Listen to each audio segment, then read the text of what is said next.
Bismillahirrahmanirrahim. Assalamu-alaikum wa rahmatullah. We are practicing chapter number 6. Let's start. Ain zabar A will come from the middle of throat.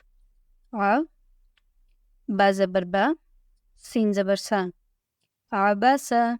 It is not abasa. It is abasa. Repeat with me. Abasa. Abasa.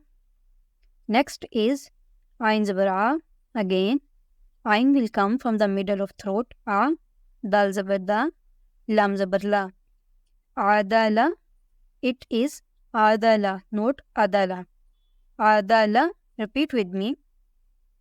Adala. Adala.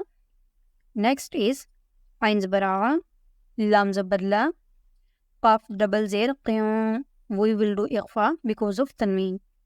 Ala qiyan. Repeat with me. Ala qiyan. Ala qiyan. It is ala qiyan, not ala qiyan. Ala qiyan. Next is Ain zabar A. Mim zabar ma.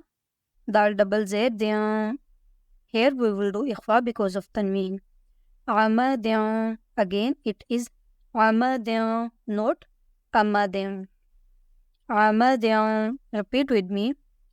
Amadiyan. Amadiyan. Next is Ain zari. Nun zabar na. Ba double zabar ba. Here we will do ikhfa because of tanween. Aina ba. Again it is not ina ba. It is aina ba. Repeat with me. Aina ba. Aina ba. That's it for now. Jazakumullahu khairan kathira. Wassalamu alaikum wa rahmatullah.